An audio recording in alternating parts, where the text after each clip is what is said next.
Hi, everyone. Good afternoon. Good evening. It is 4:30 Thursday night. I know that you all have had an amazing long day.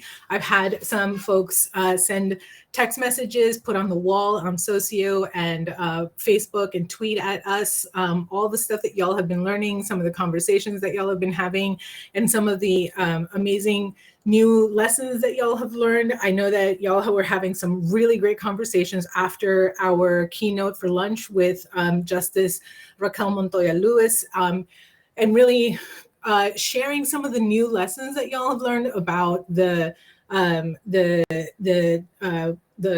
boarding schools for Indian folks and what that looks like. I know that we've been talking about what the new kind of land acknowledgement could look like for us as we start thinking about how to change the land acknowledgement from performative to actually acknowledging what Native Americans and American Indians are going through today. But today, I want to thank you all for coming tonight. I'm so incredibly excited about this evening's keynote speaker. He's someone that I've sort of like fangirled on for quite some time. I saw him first when he was here a couple of years ago for the State Board of Education conference that he was keynote for as well. And I thought he made some amazing points. I think the State Board of Ed was trying to figure out like what they were going to do with some of that information. And it's great to see that the State Board of Ed has actually taken a lot of his keys and has actually put them into practice. Duncan Andrade is a PhD, and is also an associate professor of Raza Studies and Race and Resistance Studies at San Francisco State University. He is also a founder of the Roses in Concrete Community School, a community responsive lab school in East Oakland. I will drop the link here in our chat, and the Community Responsive Education Group. As a classroom teacher and school leader in East Oakland for the past 30 years, his pedagogy has been widely studied and acclaimed for producing uncommon levels of social and academic success for students. Dr. Duncan Andrade lectures around the world and has authored numerous journals, articles, and book chapters on effective practices in schools. He has written 2 books and is currently completing his 3rd book with Harvard Press. In 2015, Dr. Duncan Andrade was tapped to be on the commission on the national to be a commissioner on the National Commission on Teaching in America's Future, NCTAF. And in 2016 was part of the great educators invited to the White House on National Teacher Appreciation Day by President Obama. He is also the 2019 laureate for the prestigious Brock International Prize in Education. Dr. Duncan Andrade has also been ranked as one of the nation's most influential scholars by EdWeek's Public Influence Rankings. Dr. Duncan Andrade's transformational work on the elements of effective teaching in schools is recognized throughout the US and as far abroad as New Zealand.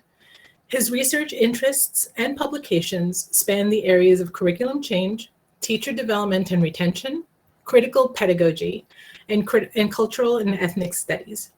He works closely with teachers, school sites, school leaders, union leaders, and school district officials to help them develop classroom practices and school cultures that foster self-confidence, esteem, and academic success among all students. Dr. Duncan Andrade holds a PhD in social and cultural studies in education and a bachelor's of arts degree in literature, both from the University of California in Berkeley. Dr. Duncan Andrade, thank you for being here today. Thank you. It's my pleasure.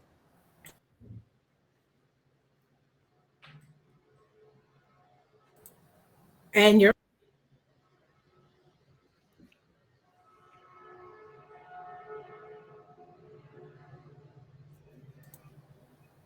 Dr. Andrade, you're on. Okay. You want to start with the first question? Or do you want me to do the ones you sent me? Sorry, I thought. Yeah, we can start with the first with the questions that I sent you. Let me put those up real quick for everyone to have.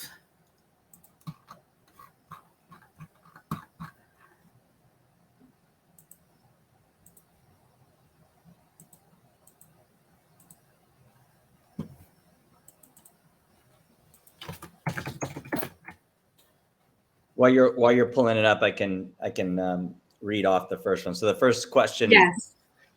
just so the audience is clear, I asked for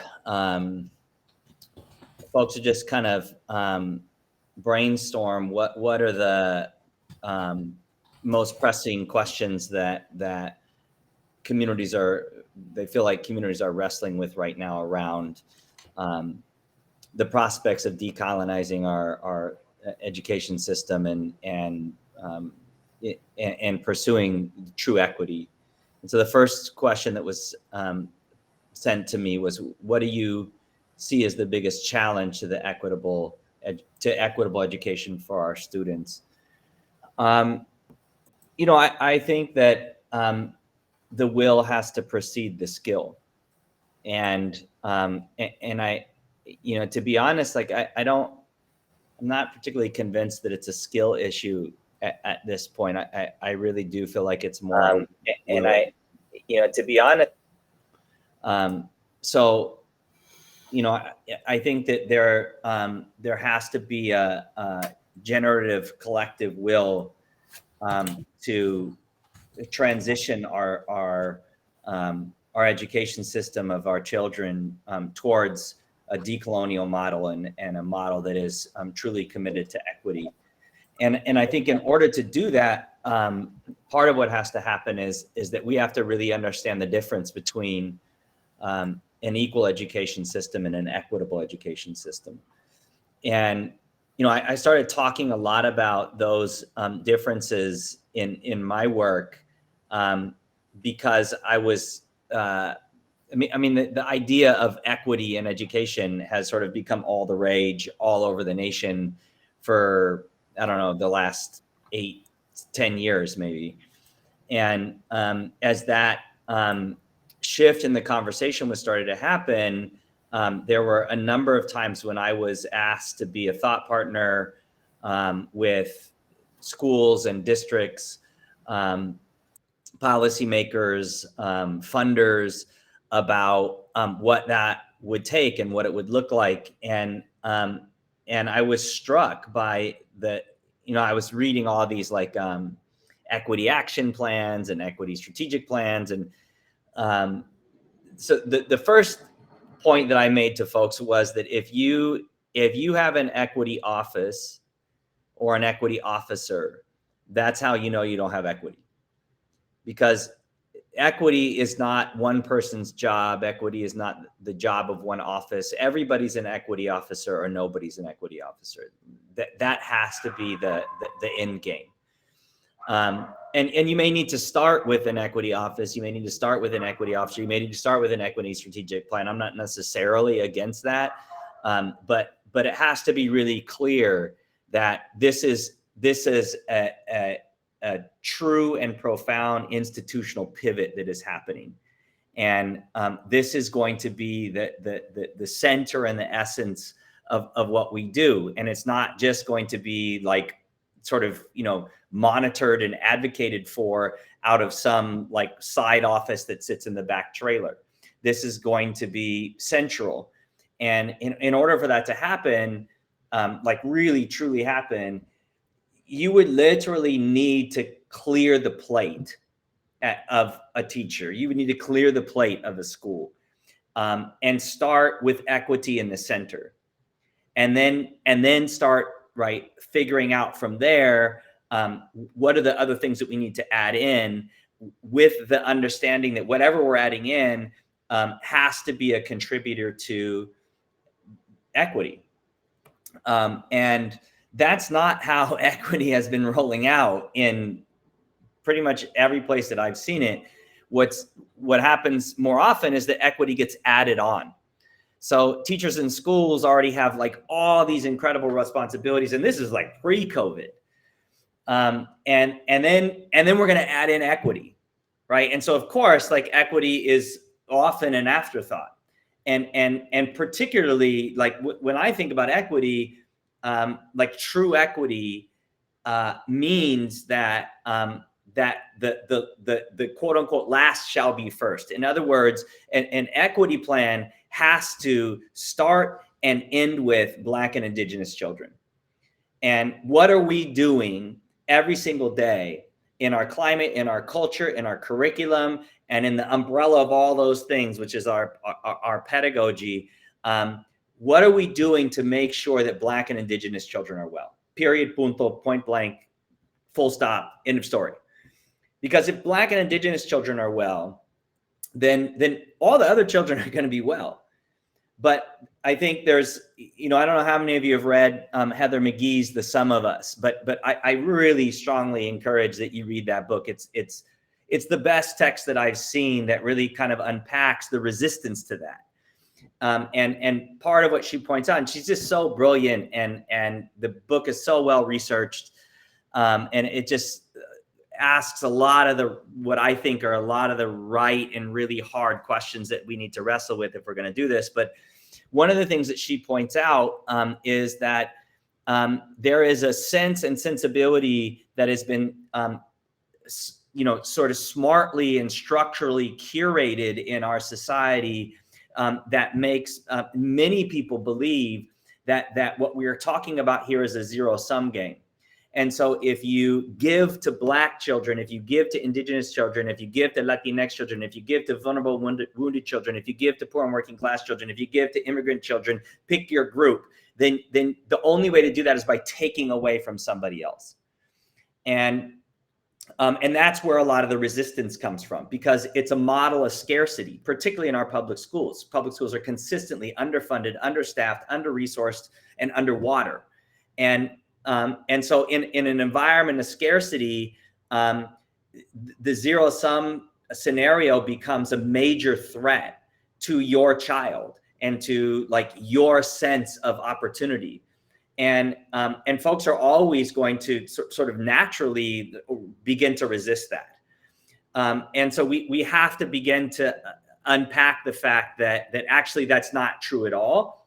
And that by not atoning for the hundreds and hundreds of years and the legacy of the double genocide that this nation was founded on. I mean, we're the only industrialized nation in the history of the world to have committed two genocides: the genocide against Western Indigenous people and the genocide against African people.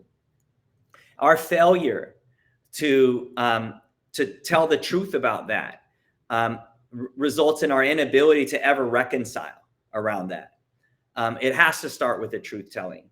And part of that reconciliation has to be a model, not just of education, but I think a larger national commitment to say that there's a debt due, long overdue, and a long-term debt that must be paid for the harm that was done to African people and Indigenous people. And until we tell that truth, and until schools teach that truth, and it doesn't have to be teaching that truth with some answer, like, because we did this, we have to do this. I certainly don't have the answers. But, I spend enough time around young people to believe that they just might be able to sort this out for us if we start creating an education system that lets them really wrestle with those really profound harms that were done. And the only way to do that is by telling the truth about them, and by sort of opening up, right, that as the essence of the curriculum. And I think when you start doing that, right, then you're on a more well path towards atonement. And when you start creating that kind of climate and culture, everybody's more well. But you can't parse that out, right? It has to start with the debt that's due. It has to start with the most vulnerable and the most wounded children in our society. And those are time and time again Black and Indigenous children. And if we center those young people, and if we design curriculum, and we design climate, and we design culture that is about making sure that those children are well, then the other children are going to be well by default and definition. And even if you work in a school that doesn't have Black or Indigenous children, you still design it that same way. You still, right, design to say that this school will be well for Black and Indigenous children, because the sense, the knowing there is that if that's how we design the school, then it doesn't matter who's here, because they'll all be well.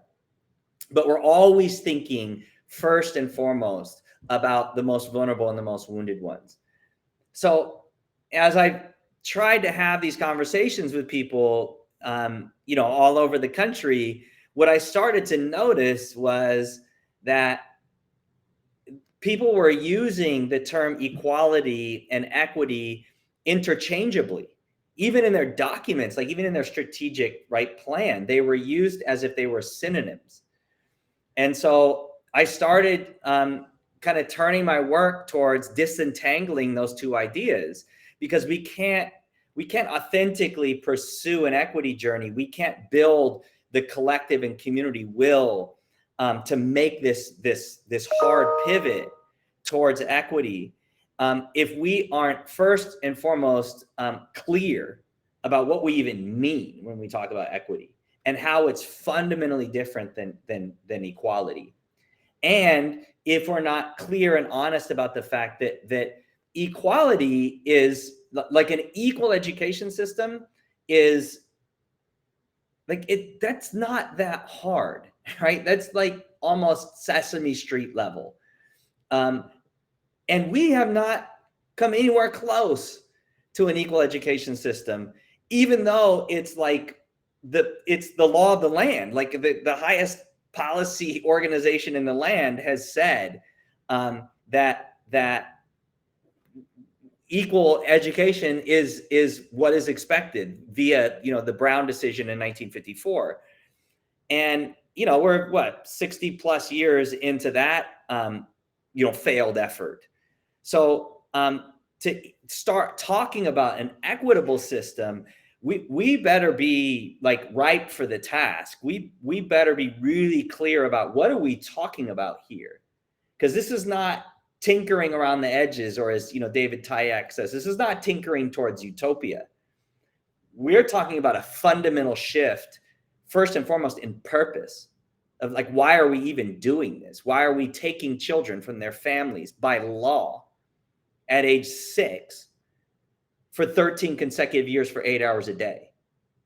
Like we can't have an equity conversation until we have clarity of purpose for why we're even doing this. Now, the way I think about the difference between equality and equity is, the example I often give is from my own home. So I have twin boys that are 8 years old, and their names are Amaru and Tayari. And Amaru is like constantly thirsty, and Tayari is constantly hungry. And if I give both of them, a bottle of whatever, Kirkland, Costco bottled water, if I give that to both of them, that is the dictionary definition of equal. But it's also unfair. And the reason for that is because there's nothing in the definition of equality that talks about fairness. It's presumed. And you can't presume that in a nation that has was founded on a double genocide, that was founded on land theft, body theft, death. You can't make that presumption. And not only is that its foundation, like that's the core, that's the starting point of what we're sitting in right now. But present day, we are the most radically unequal society, not in the world. We're the most radically unequal industrialized society in the history of the world. No one has ever had a greater wealth distribution gap. No one has ever had greater health disparities than we're facing in our country, right? This is pre-COVID. So all of that's been exacerbated. I'm scared to even look at the data now. So this is why the truth telling is so important, right? That we've set out to do an equal education system in a radically unequal society, which makes no sense. There may be some point in the distant future when it makes sense for us to talk about an equal education system. But even that pursuit has been a flat failure. I mean, an equal education system is like one for you, one for me, one for you, one for me. It's equal. And you don't need to be an educator to know that that's a farce. Like, you could go up to any person on the street right now and ask them if middle class and wealthy kids that attend public school attend schools that are equal to schools that serve poor kids, vulnerable kids, immigrant kids. And everybody knows, even in the same city, even in the same district, everybody knows the answer to that question is absolutely no. So we haven't even done the basics of equality, making sure that everybody gets the same. And now we're talking about shifting to an equitable system, which is like calculus compared to the elementary math of equality. And so that worries me. It worries me that everybody's talking about equity and racing to do equitable practices without actually taking the time to understand what we're actually talking about, what kind of shift it would take from us, just as an individual teacher, let alone a school, let alone a system of schools, let alone a state or a national, right, equitable agenda. I mean, we're talking about pivoting the nose of a battleship 180 degrees. It's that big of a turn. And I think it's the right turn. I think it's what we should be talking about and doing. But I've grown increasingly concerned about how we're approaching it, because I think equity could get a bad name because there isn't a real understanding about what we're talking about when we say equity. And for that reason, it's really hard to generate the kind of will that you would need to make that pivot. And without the will, you're never really going to develop the kind of skill that you need to deliver on that project. I'll end this treatise, I guess, by saying that the way I define equity is that in an equitable system, you get what you need when you need it. And this is why you would have to prioritize Black and Indigenous children, because you'd have to start with those who are coming with the most need, not because they're deficient at all, quite the contrary. They're models and paragons of patience and resilience and courage and care and empathy. But they live in a nation that has, from its outset, put them under attack. And so no matter, who their parents might be, no matter what their community might be doing, no matter what their schools might be doing, they still go out into society that is designed to undermine their wellness. And so you have to start there, right, with the vision and the strategy, and figure out what did those children need? What did those families need? What did those communities need? And when do they need it? And how will we get that to them, right? How will we be a partner in supporting that? Right? And then you can build out, right, what it's going to look like for other communities, the kind of minor modifications that you might have to make.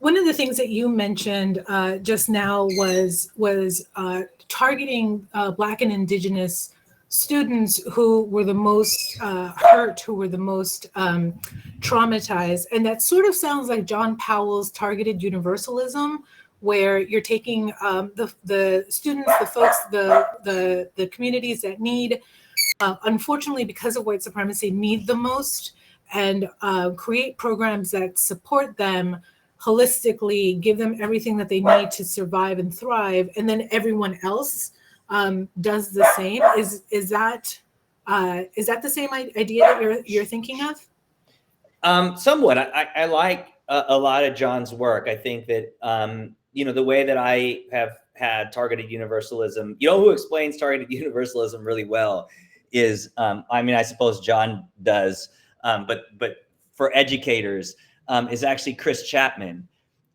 who, is the founder of the African American Male Achievement Initiative in Oakland, and now runs an organization called I think it's called Kingmakers.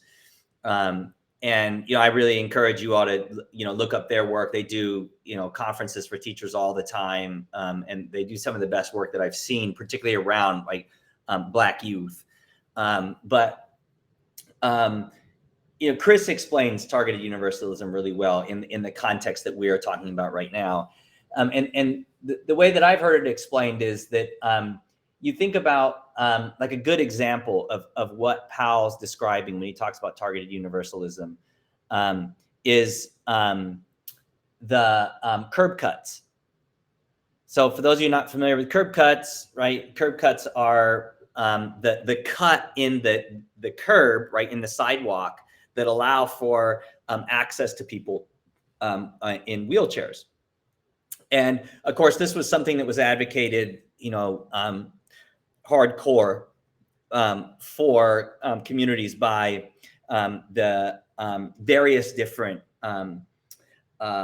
groups like the American Disabilities Act, and sort of folks who were really concerned with differently abled people having the same kind of access to mobility as anybody else.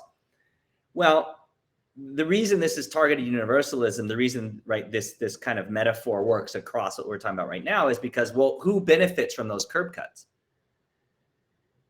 Everybody, right? If you sprain your ankles and you're on crutches, that helps you, right?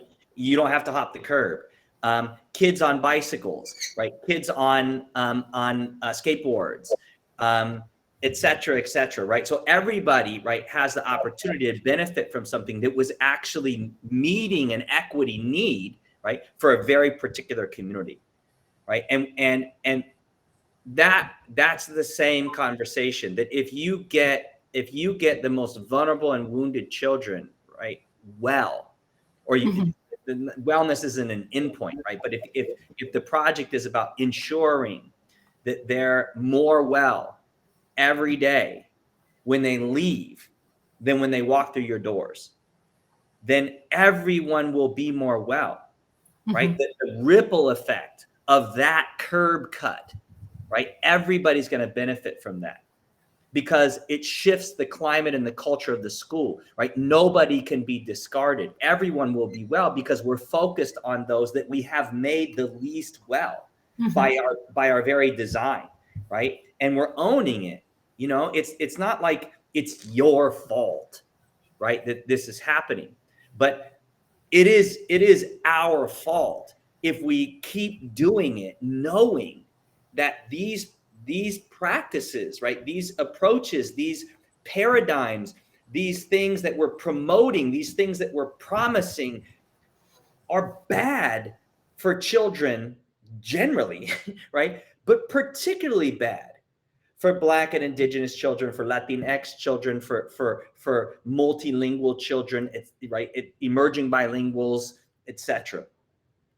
That ownership, right, is then puts us in a different space, right? It's not saying that that you did this, right? But it is saying that you're owning your part in participating in an institution that has stayed largely silent, right, around the harm that it's causing, and saying that I don't know the way, but I know this is not the way, right? And so I'm committed to going a different way, and then doing the work, right? That's the will portion, right? Like I'm changing directions at this fork in the road. And then the journey down that road is where the skill starts to develop about what that's actually going to take year over year to meet the needs of those children and families. We up here in Washington, I think it's the same thing probably in California, where we have a whole uh, uh, influx of new immigrants who don't see racism or don't experience racism. One of the conversations that we've been having here has been not so much about critical race theory, but more about the sort of weird reverse racism that some people are talking about when we're talking about equity in education.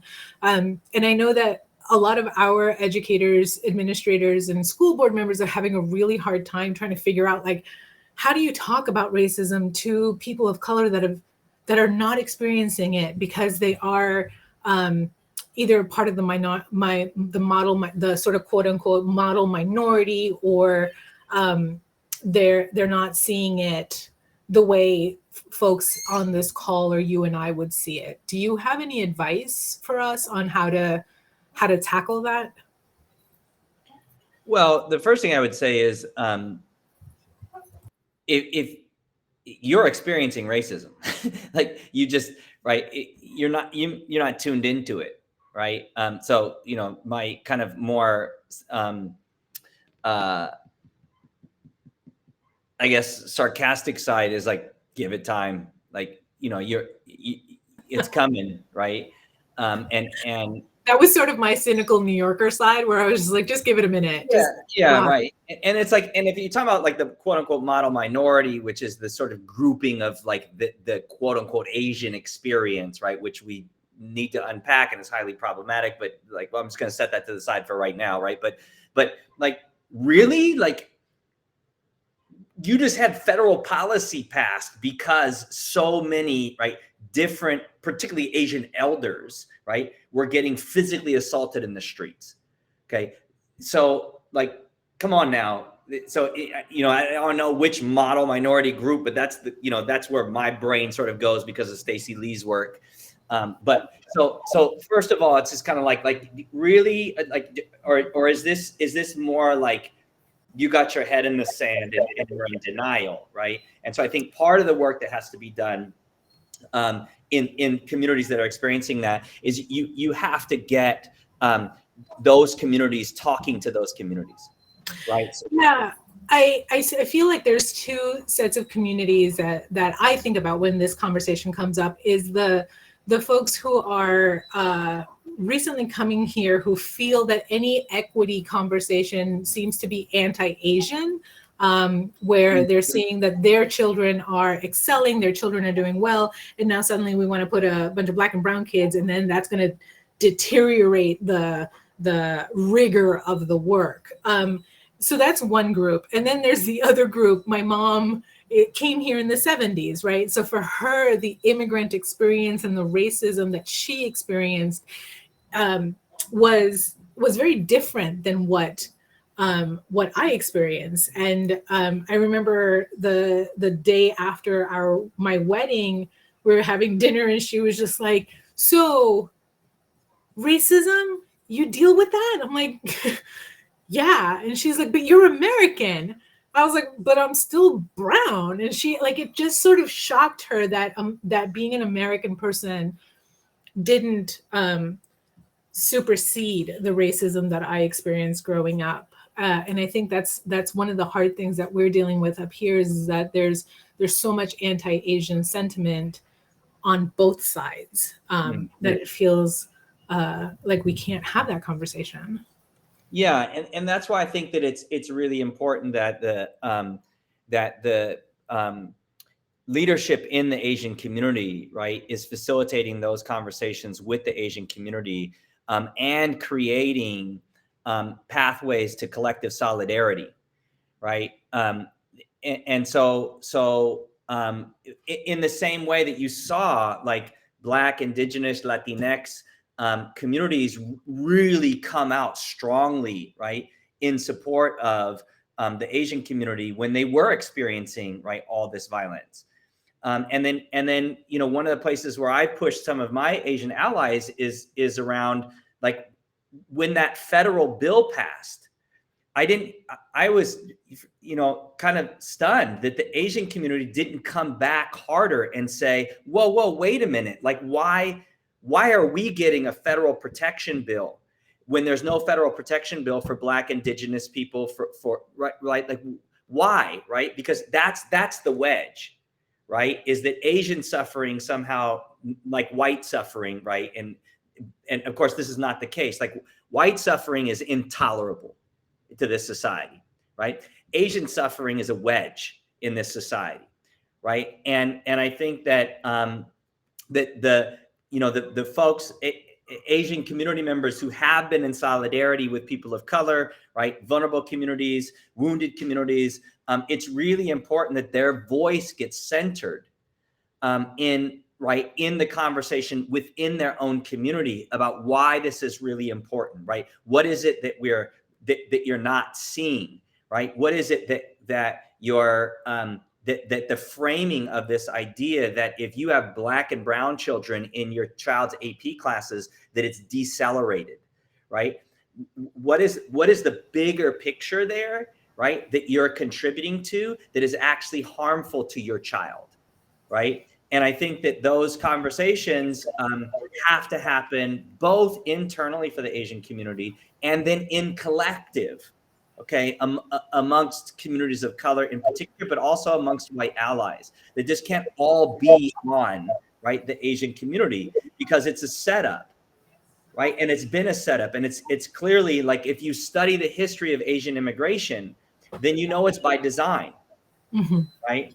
And it was a very strategic response to what was happening in the 1960s around the civil rights movement, right? The erasure of Asian participation in the civil rights movement, okay? The highlighting of the bad actors, right? The people who were like disrupting the system as Black and brown, right? And then the immigrant wave, right, of highly educated, highly skilled, middle class and wealthy, right, very particular Asian groups, right? Some Chinese immigrants, Korean immigrants, Japanese immigrants that were dropped into places like Seattle, right, on a free immigration path. So they didn't immigrate. I mean, I don't know your mom's story, right, but they didn't immigrate like my mom, right? They immigrated with like all their paperwork taken care of, right?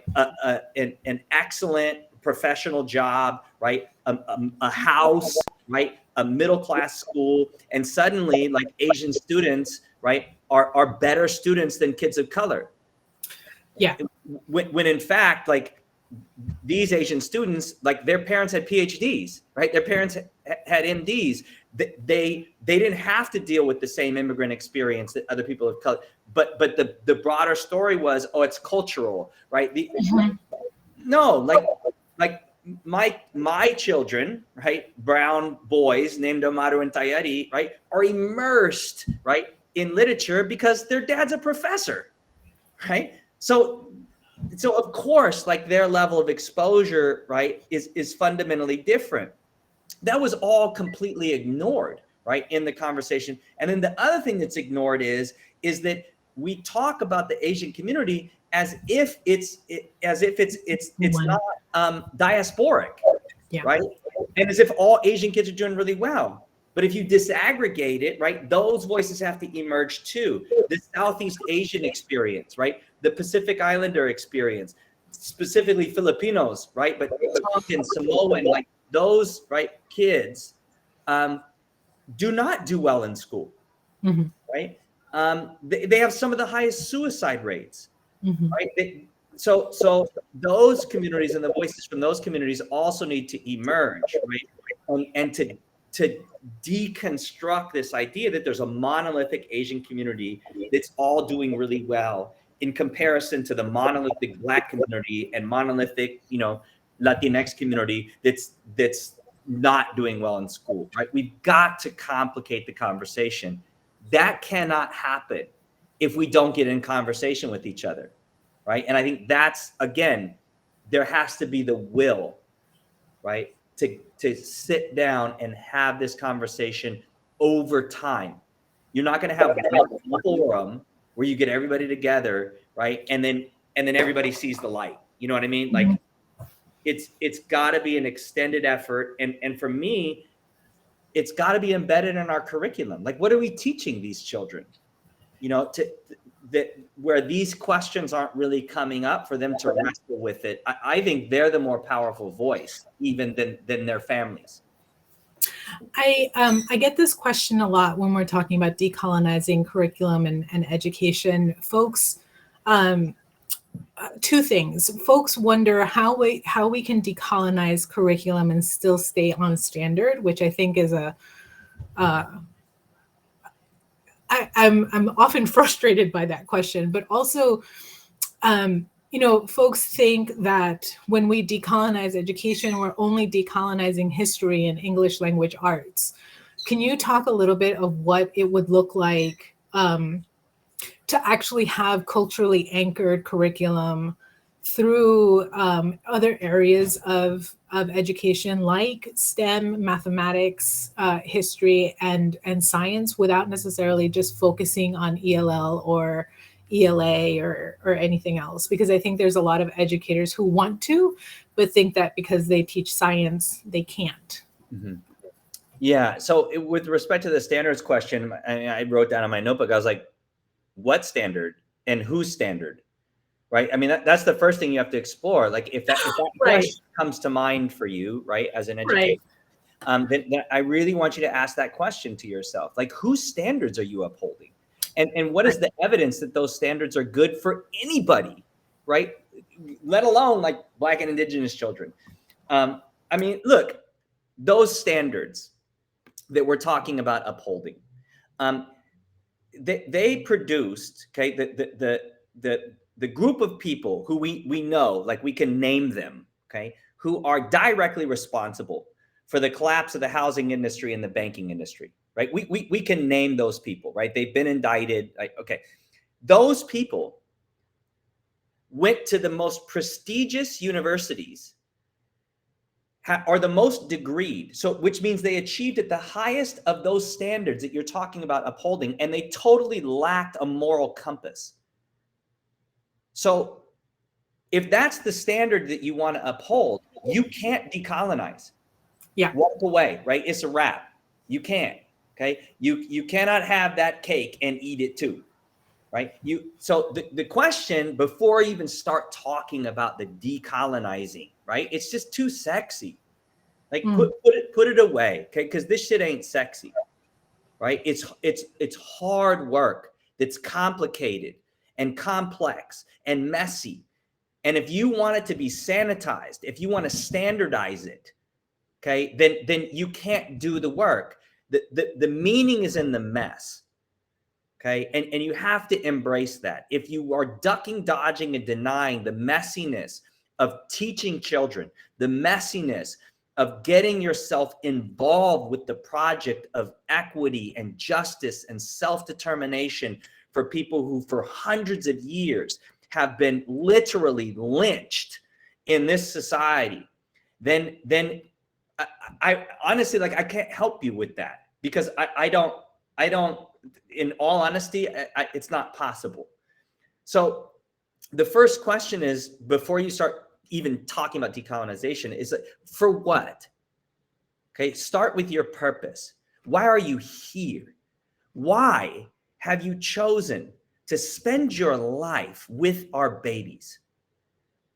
And if, right, that vision for yourself is to uphold the standards of the state, then stop talking about decolonizing your curriculum, because you can't, right? The state's very design, okay, the very design of public schools, often the name of the school where you work, right, is about that project. So, I don't think very many educators signed up to do that. I think most educators signed up because they wanted to create the conditions where children could come and dream, be seen, be loved, be heard, be cared for, and pursue those dreams, right, in a well way. I think that's why the overwhelming majority of people signed up for this gig, right? So that's where I take you first. Like, get back there. Get back to your core, because you're going to need your core to do this work as a professional trajectory for your whole life. Okay. And then wrap your head around the fact that the reason that you signed up to do this work has nothing to do with the reason that we have public schools in this nation. Which means by definition, you are at odds with the very project which you are invested in. And that is like a big time, like, mind explosion. Okay. But then once you get settled into that, then the work can begin, because then you know that it's going to be an upstream swim. And you know that swimming upstream is easier in collective than it is by yourself, which means that you got to build in spaces like this. You got to know that this is not your project, right? This is a collective community, and you won't figure it all out by yourself. All you have to do is show up with the will, right? And then the skill, right, can start to develop. Now, for me, the standard which I want to see us pursue, and I have attempted in my own teaching and leadership and research and raising my children, and failed like consistently to pull it off. But get up again and keep trying again and again and again. Here's the standard for me, okay? Because I think standards are okay. Like, standards don't scare me at all, right? But for me, the standard is as follows. My promise is that every day that you drop your child off to me, and I never really understood, I don't think I ever really understood what that really meant until I started working in elementary school. I think secondary teachers, we get a little lost around that. What I encourage everybody to see, to bear witness to, is drop off. Drop off is probably the most profound thing I've ever seen happen at a school. Because at drop off, for all you secondary teachers that don't have kids yet, because if you have kids, you do drop off, right? But if here's what happens. A parent or a grandparent or a caregiver brings a baby, a little child, 7 years old, 6 years old, juiced to be at school. No clue what they're in for, right? Just so amped up. Walks them up in the cutest possible outfit. The most disheveled 6-year-old looks a million times better than the most prim and proper 16-year-old, right? They're just unbelievably awesome. And here comes this adult, brings this child to the doors of the institution where you serve, and they hand the child off, and they turn their back and walk away. And as a high school teacher, I never witnessed that, not like that. And it was so stunning to me on the first day of Roses. Like, I literally cried, because I'd never actually seen that en masse. And it was so humbling to me. And I thought to myself, this is before my sons were school aged. And I thought to myself, what must that take for a parent to do that, particularly a parent who had a terrible educational experience themselves, to do that? And what is the promise that we make to them? By virtue of their trust and courage in us. And so for me, the standard is this. When you drop your child off to us, we promise, not me, we promise that when you come pick them back up, they will be more well than when you drop them off. That's it. That's my standard. And after nearly 30 years of trying to pull that off, what I can say with absolute certainty is that you can't. You can't do it. You can't do it for every child every day. You can't. And that's okay. That's not actually the community expectation. The community wants the promise. And when you miss the mark, which you will, they want atonement. They want you to own it. And they want you the next day to pour extra medicine into that child. And that's not what schools do, right? At best, schools apologize. And I've come to sort of resent apologies and the way that schools use apologies. We teach children that they can do harm and then apologize, and it's all good. Mm-hmm. And we see that mirrored, right, in our national leadership.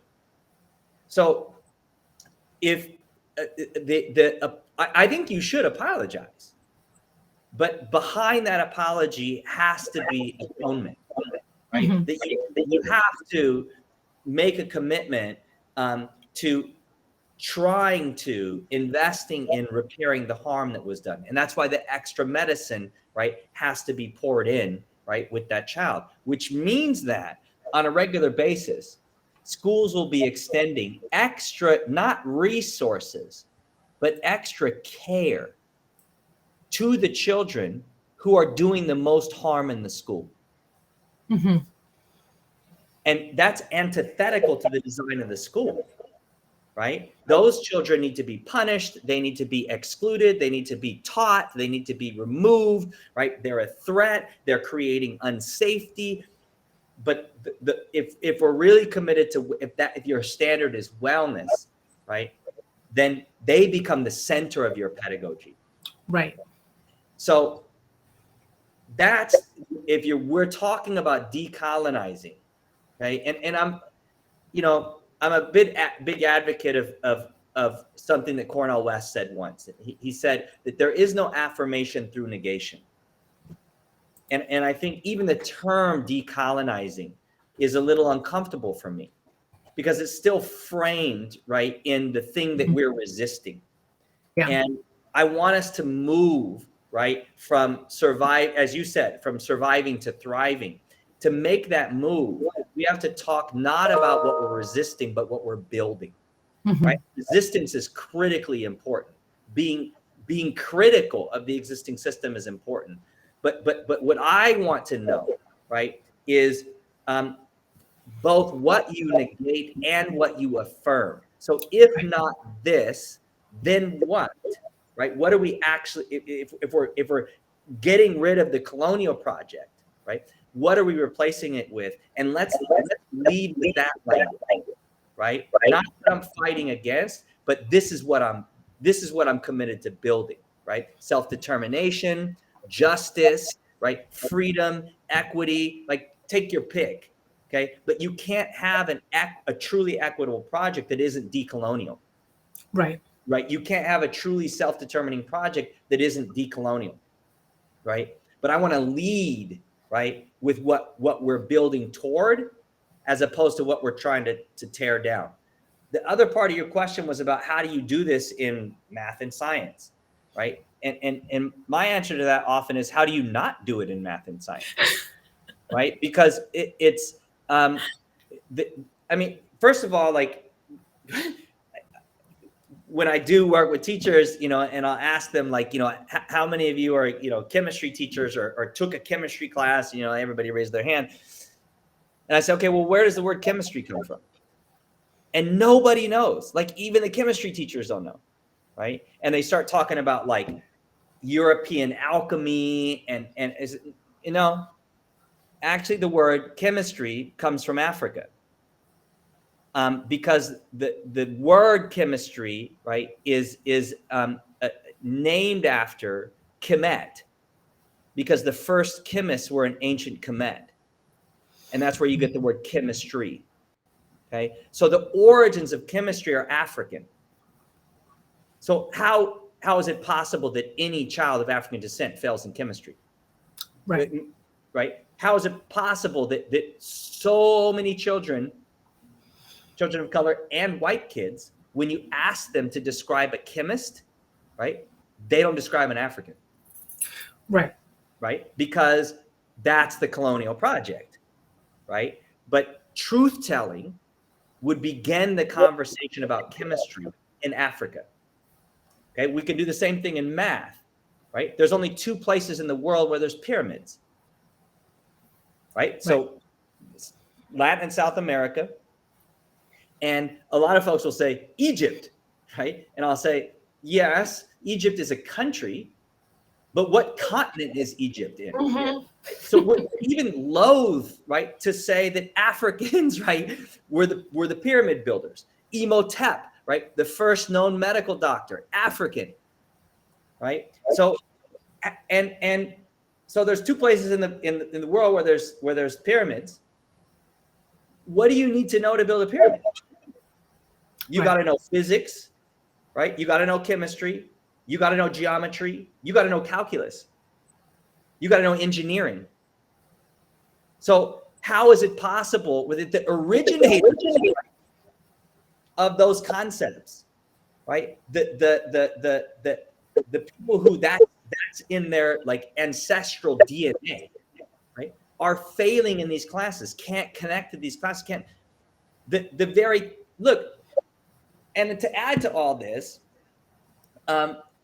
so the concept of settle, zero, the idea that mathematically you can measure nothingness, right? We now know historically that this is attributable to the Mayans. Well, you can't build a pyramid without the concept of settle.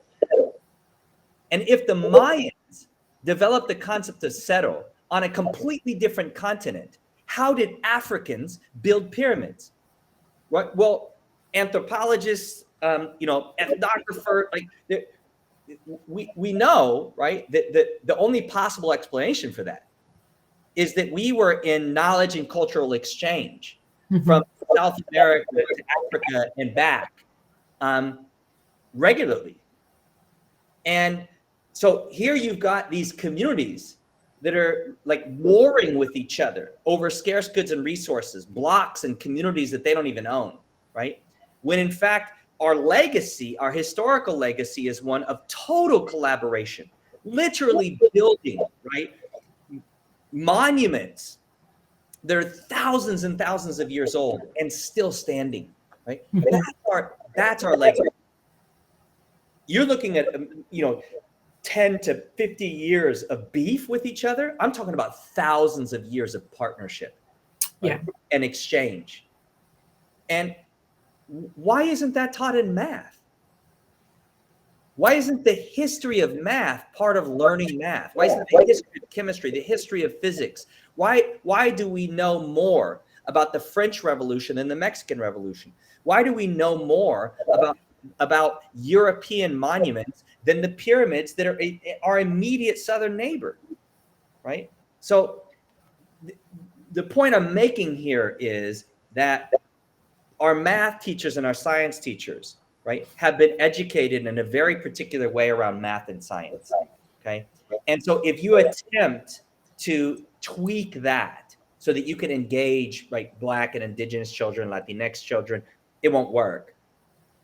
You have to fundamentally rethink what you believe about math and science, right? And you have to understand that you can't teach our children math and science. It's their birthright. All you can do is pull it out of them. And if you don't understand it's their birthright, you can't teach them to be mathematicians and scientists. All you can teach them is the mechanics. So you can teach them to mechanically do math, but they'll never be a mathematician. Because mathematician is an identity, right? And I think we teach math and science, particularly to Black and brown children, right, as if they'll never be mathematicians and scientists. The decolonizing, right, the reframing of that is to say that you were born a mathematician and a scientist by virtue of who your ancestors are. And my job, right, as an educator in this community is to help you to realize that.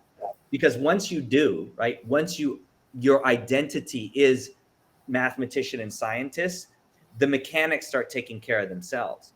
So one resource that I'll give you all, I'll give you two, right? The one that's like sort of very popularized, that I think has some good stuff in it, is Chris Imden's work. But the one that I think is slept on, that I feel like is deeper and more profound, is the work of Brian Brown at Stanford. And Brian's work really does look at what does it take to develop curriculum and pedagogy that actually creates identities of mathematicians and scientists amongst Black and brown children. And so those are two like resources that you can start tapping into if you want to make that shift in your practice. You said something earlier that I don't want us to get away from. You had mentioned that teachers and educators are going to be in sort of a uphill battle with the system. So two things. I often work with educators who keep saying that the system is broken and the system is broken.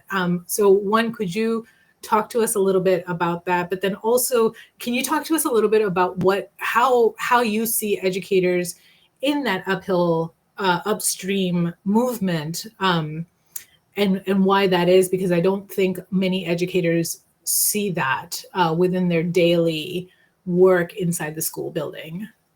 They don't see what? That they're in a uphill or an upstream relationship with the actual system. Mm-hmm. So the first thing I would say is, Ernest Morel and I wrote a book several years ago called The Art of Critical Pedagogy, where we, in the first chapter in particular, we take on this idea that the system is broken.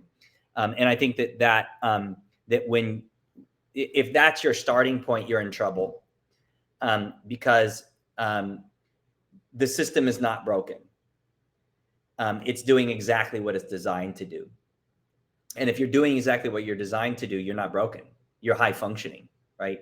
One of my moms, she's 92 now, and she still says the same thing now as she did when I was like 7, which is, if it ain't broke, don't fix it.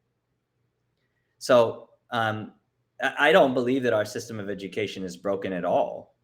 And you see how that changes your mindset, right? If you go in thinking the system is broken, then you also go in thinking, oh, you're what the system has been missing, right? And now I'm here and it's all good because I'm not broken. And like, and you start, right, trying to fix something.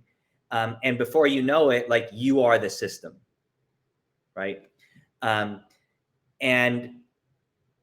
if you go in thinking, this is a high functioning institution that is consistently producing failure, and then rationalizing that failure, and explaining it away, and getting the very people that are failing to blame themselves for failing.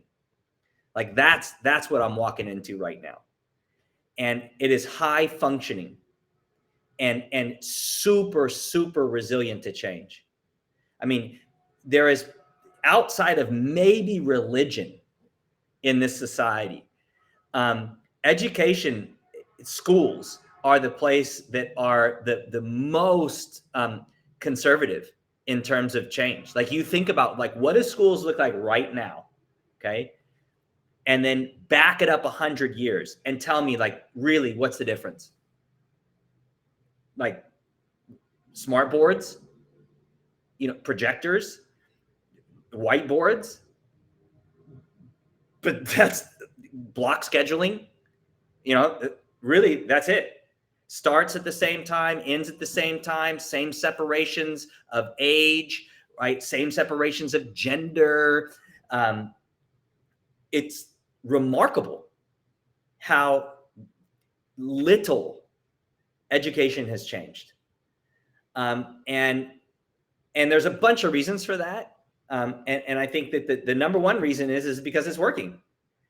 The right kids are succeeding and the right kids are failing. Okay. And here's how you know. Okay. Take your community wherever you're at right now and pick the school in your community that is consistently low performing. right? Like just bottom of the state. And then pick the school that is consistently high performing. And I'm talking about like the wealthy elite families will send their kids to that public school. Okay. All right. Take those two schools. Now, what would happen in your community, whether it's, your district or your region or your state? What would happen if this June achievement inverted and the lowest performing school is now performing like a wealthy elite school, and the wealthy elite school is now performing like the historically low performing school? What would happen? Oh, there would be a revolt. I mean, there would be so there would be two things. Like, one, all of our parents, right? All of the low income, Black, Indigenous, people of color parents, they would there'd be, it would be amazement. And then a bunch of white parents would go to the school board and lose their damn mind. And that actually happened here in Seattle when one of our quote unquote low income schools, the Rainier Beach High School, got the International Baccalaureate program. It went from 95 BIPOC students to almost 50% white students, because suddenly there was an IB program in the school district, and that's where all the students went. And then when the school board decided not to fund the IB program anymore, back to 95% BIPOC students. Right. So, yes, like all that would happen, right? And what else would happen would be, there would be a major investigation into both schools, right? And we know this because, I mean, we have multiple examples of this where poor and working class schools serving poor and working class children, right, suddenly have this big bump, right? And probably the best known one is Jaime Escalante's work in East LA around AP calculus, right? And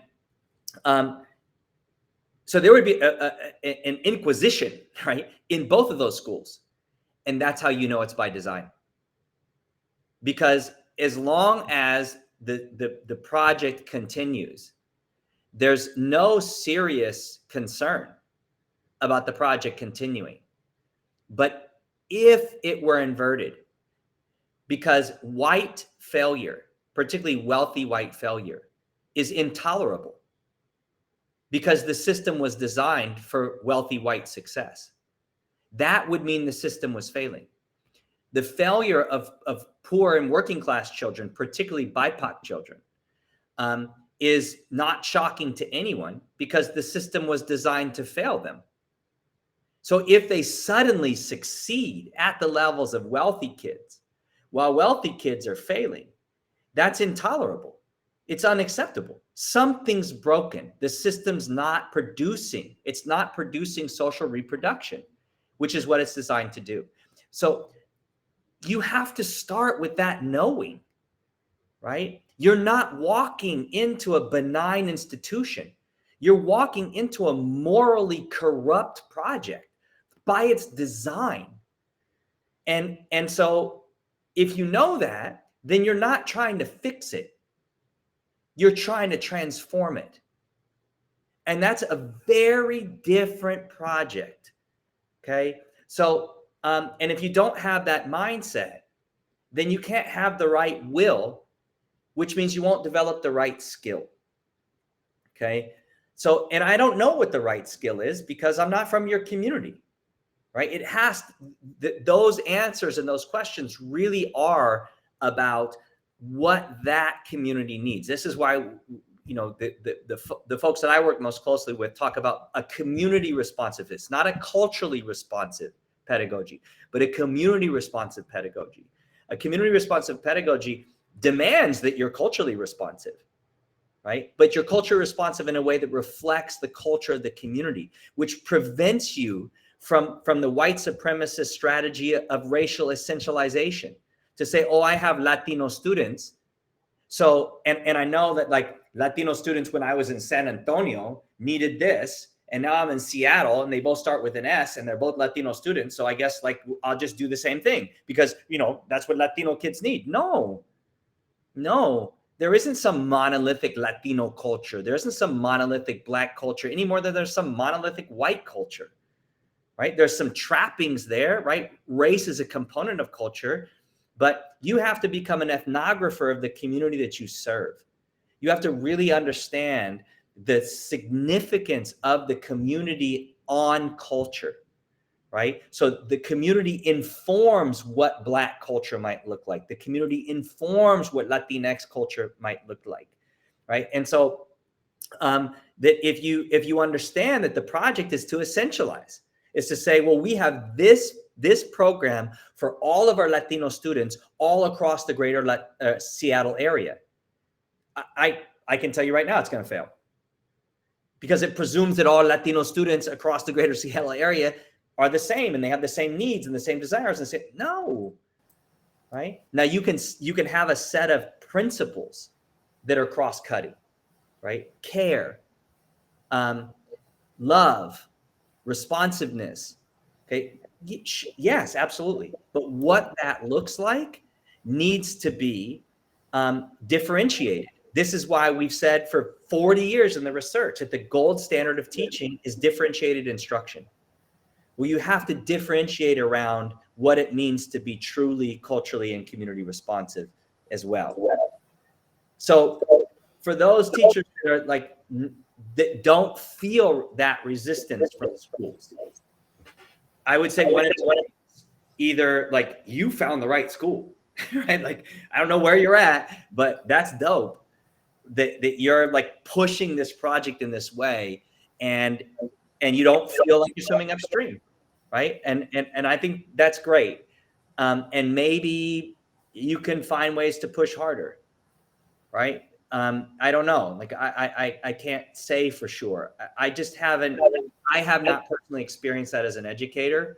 And most of the educators that I work with feel tension, right? Because you're even at Roses in Concrete, like we had so much tension around this because we're still a project of the state, right? So we're still being asked to test children. People are still looking in, right, at our testing data, right? Meanwhile, like we've got teachers that are literally trying to teach a decolonized curriculum that isn't showing up on the test, right? And that has to create some very real tension, right, inside of the building. And if it's not, then maybe you're not really pushing hard enough, because I think you're gonna have to confront the reality that you measure what you treasure. This is what Angela Duckworth told me once, right? You measure what you treasure. Okay, I say schools measure what matters. And so, unless you're using, E.J.R. David's decolonial scale, like unless that's your measurement, then you're still measuring the colonial project and your students' progress on the colonial project. And that should create some tension. That if you have a truly, self-determined, BIPOC-focused, freedom-oriented, equity-oriented curriculum and pedagogy, you're going to run into some real challenges when you start looking at the, state and national standards and tests, because those don't measure a decolonial mindset.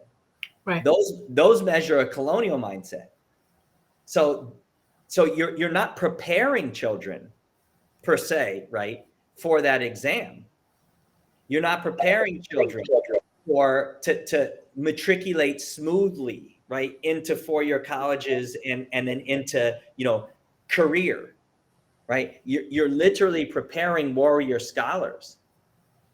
And part of that preparation means that those warrior scholars first test their warrior scholarship on you, right? That's iron sharpens iron. And so some of the first resistance you're going to get is actually from students, right, who are finding their way to find that critical voice that you're, really encouraging in them. So be careful, right? Be careful about what you ask for. because you're going to get young people that see your blind spots, right? And see the double speak in your approach. And that's hard. It's really, really hard, particularly if you're trying to do it alone. And this is why I think having a community as a sounding board, right? Understanding that the project is bigger than you, and consistently getting that pulse check, that observation, that feedback, right? Not just from your students and families, but from colleagues that are similarly committed. They'll find the tensions that you're ducking, dodging, and denying, right? And then you've got to find the courage, the character, the commitment, the will, right, to lean into those tensions a little bit more. And then you're growing, right? And I think when you do that, and only when you do that, do you have the right to push children to lean into tensions. I find that adults are a little too comfortable around the tensions that they're willing to lean into. Mm-hmm. And that, I think, doesn't ring true for students, right? Who know that we're a little too comfortable, and we're asking them to get really uncomfortable to do this work. Dr. Andrade, I have, there's so many questions in the chat. Oh my God. So one of the questions here is, can you speak to your process and choices around pushing back on white supremacy culture and social justice spaces?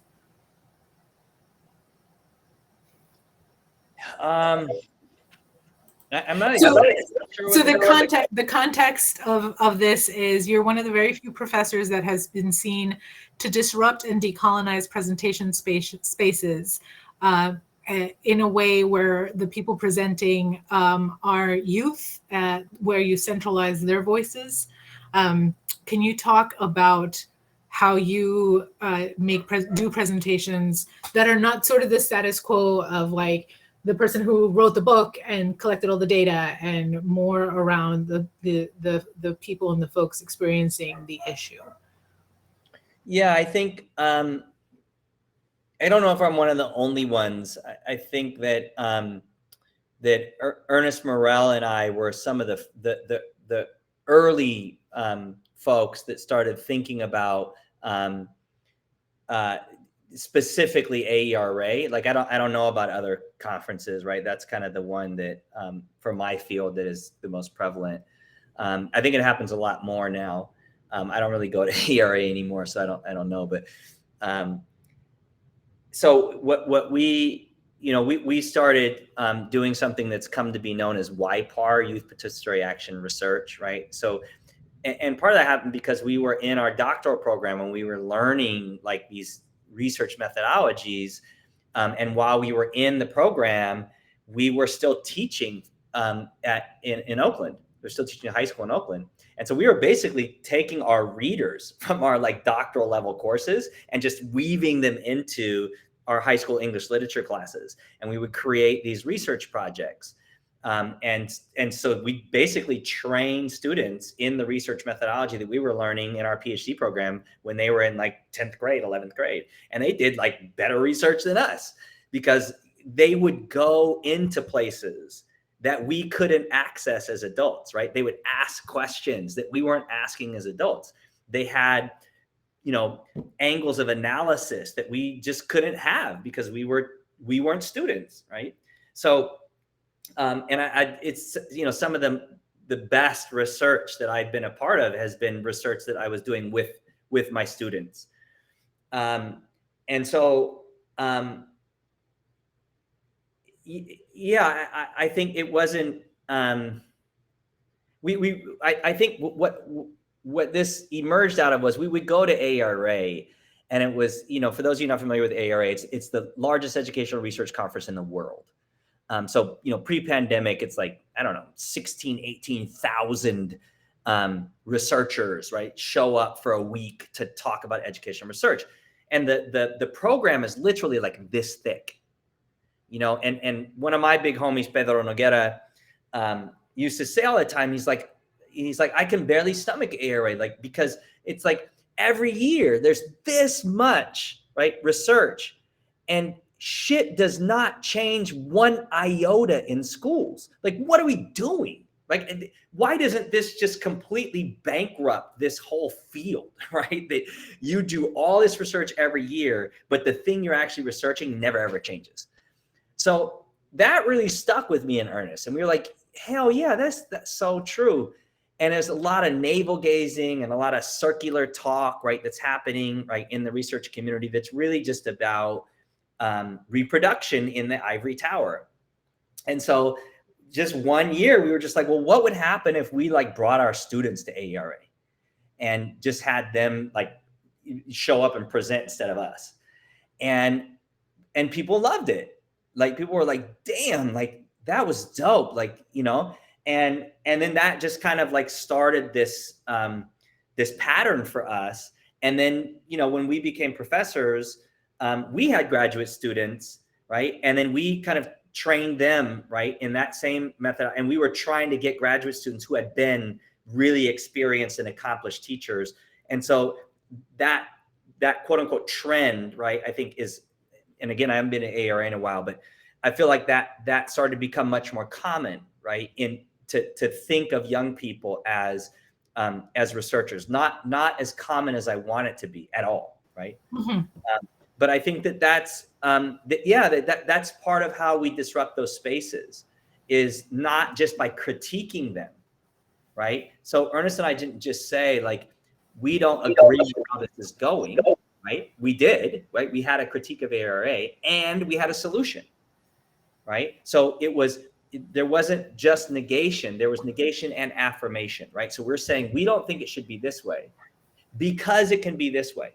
And I'm not saying that what we did was the right way or the be all and be all or any of that. What I'm saying is that it opened up a new conversation, right? And I think that's how you create shifts in transformation, is that you have to build something else, okay?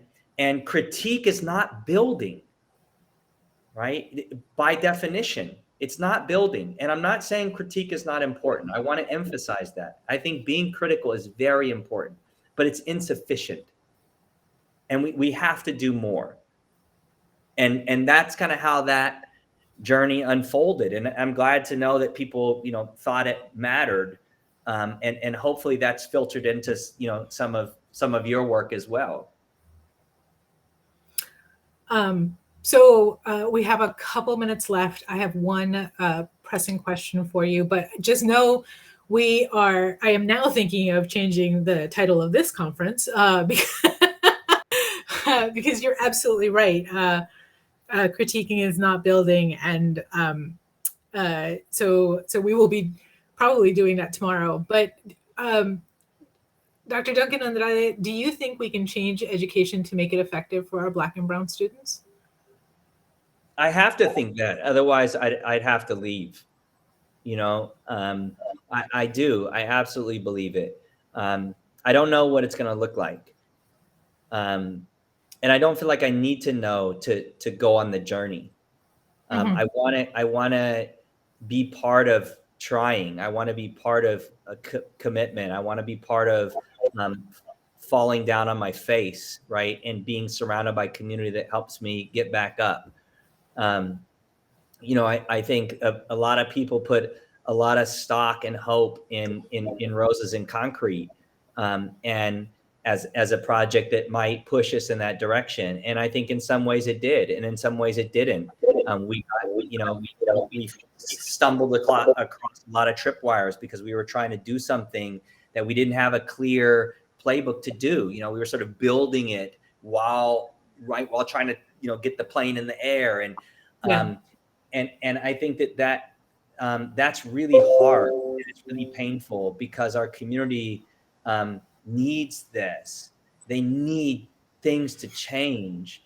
And you get, you know, when you're so invested in this work, and you pour your heart and your soul into it, and it doesn't shake out the way that you hoped it will, or it doesn't shake out the way that the community hopes that it will, it's so painful. It's so painful. But as hard as that pain is to sit in, I also know that that's where I'm learning, right? That's where I'm growing. And I want to be part of communities that are willing to sit in that painful struggle. And I don't think it should be painful all the time, right? I think that's not Right. healthy, right? But I don't. There's no playbook here. You know, we're really trying to figure this out while we're deeply embedded and committed to the work. And I think that may be one of the biggest challenges, that if you think about spaces of true innovation, like this, technology, one of the things that they have that is missing in our field is they have an R&D budget, Mm-hmm. right? And it's a big budget, right? So they have resources to try stuff out. And I live in Oakland, which is adjacent to Silicon Valley, and so I've had the opportunity to meet some of the leading thinkers there.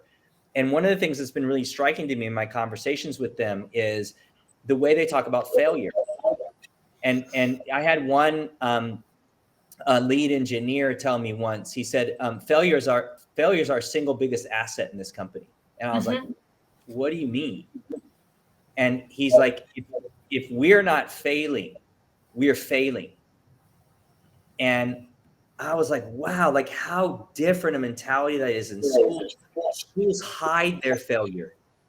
They cover it up, they bury it, right? Teachers that are failing, teachers that are really struggling, they hide in their classrooms. They don't want anybody to know, right? And that is toxic.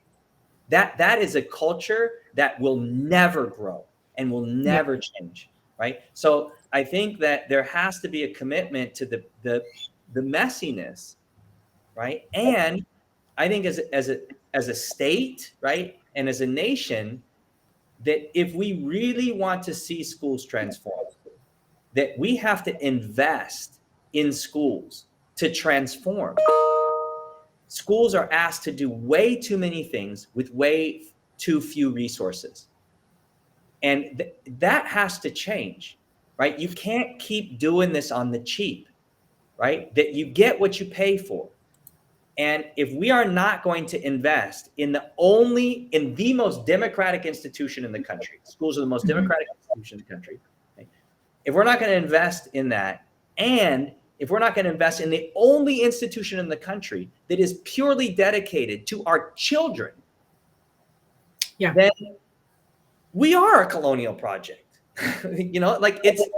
That's it in a nutshell. And so I never want to let go of what I feel like is that broader responsibility, right, of power and leadership, to say that if we're going to ever be a truly pluralistic multiracial democracy, if we're ever going to be a pluralistic multiracial democracy that is based on justice, we have no choice but to pour significantly more resources into schools and family serving structures and projects. Period, punto, point blank, end of story. No other choice. There's no shortcut to that. We're not going to rich our way out of this. We're not going to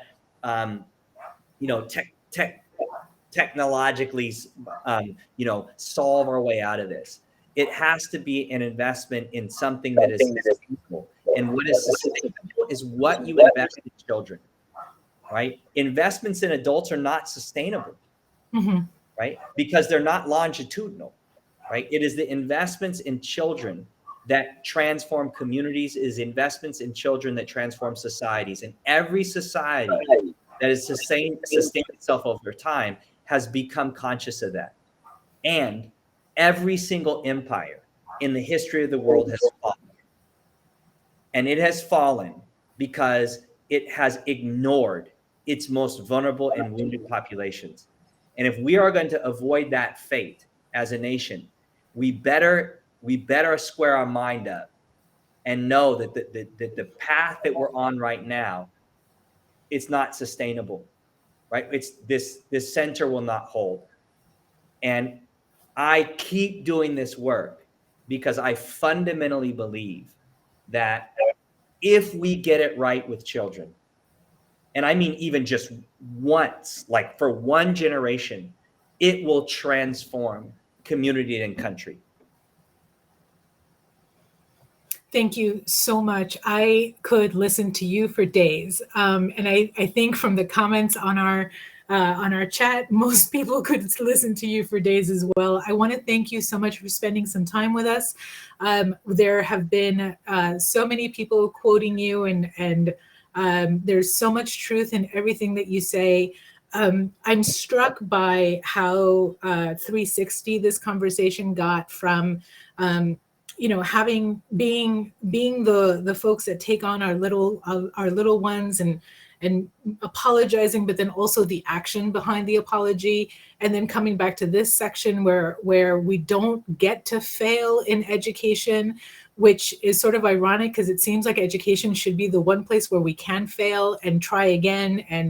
And I often see here in Seattle, we often see a lot of our tech industries fail, pick themselves up, start over again, try again. There's a different startup, and we don't give that grace to our educators. We don't give that grace to the education system. And I think we're all going to walk away from this thinking, how do we embrace failure and learn from that, as opposed to just embracing failure and then walking away. And I think thank you so much for bringing that point to light. There's so many things that are being said on the chat right now, which is amazing. Thank you for spending your time with us, folks. Dr. Duncan Andrade from Oakland, please, at your own homes, give him a round of applause, give him some thumbs up. Thank you so much for spending your time with us. I really, really appreciate it. I know we're going to be having deeper conversations about what you told us for the last hour and a half tomorrow, as we start looking at how we're all going to come together and fix education and revolutionize education for the kids in Washington State, especially our BIPOC kids throughout the state. So thank you so much for being here tonight with us. I'm going to let you go because I want to honor your time. But thank you, everyone on the call tonight. I'm watching all of your chats. Thank you so much. Can't wait to see you tomorrow. I can't wait to figure out how we're going to do this work. Also think about how we rename this conference, because maybe we don't start with decolonizing. Maybe we start with justice and equity through a decolonizing lens. Maybe we do something different, but I'm absolutely happy to think about how we start from a positive and rebuilding and revolutionizing the educational system so that it works for our kids. Thank you so much. And I will see everybody tomorrow. Have a great evening. Thank you. Peace, y'all. Be safe. Be well. Bye.